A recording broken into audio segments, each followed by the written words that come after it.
Right to Thrive is the opportunity for communities, particularly those that are experiencing multiple disadvantages and multiple discriminations and systemic oppression, to actually determine how the solutions to help them to thrive are created, for them to identify what it is that their needs are, and therefore what it is that is needed in order for them to thrive, because they are the experts on their experiences. And for me, being able to support through Thrive London that kind of those kind of interventions is really one of the most inspiring things that we could have done as Thrive London, because it's about inclusion, it's about diversity, and it's about really attending to the inequities of people's lived experiences that are manifested in their lived lives in London.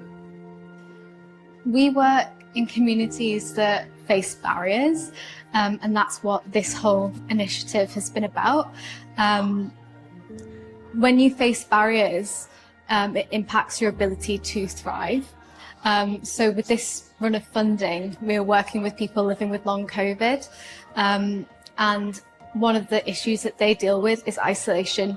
They can't thrive when they're isolated and without community. So what we're doing with COVID Cafe is re-establishing networks, creating community and enabling people to thrive. And I would also say that that's led by them as well. Like, we have lived experience facilitators, but what they do is empower people to reflect on their own experiences and the things that they can do and achieve. So at the food chain, we are a nutritional charity, so we work to break down some of the barriers between people living with HIV and adequate nutrition that enables them to live healthy, independent lives. So we do a lot around physical well-being, literally providing the food that people need in order to live well.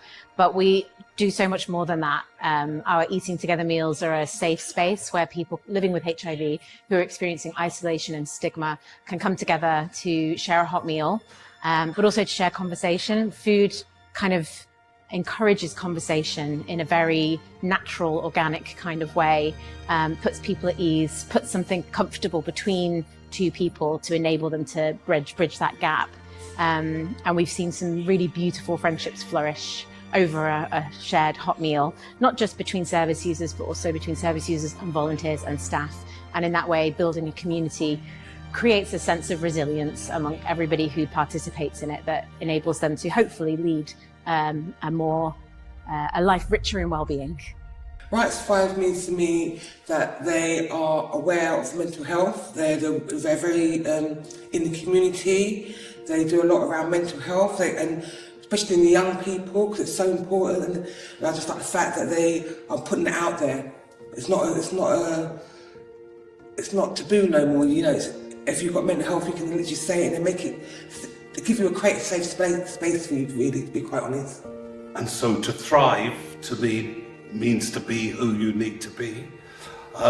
And that the project has been an amazing project because it's been about working with those grassroots organisations you talk about, with their fingers in real communities, who are finding ways of allowing people in their communities and structures in their communities and systems in their communities to function in a way that allows people to be who they need to be.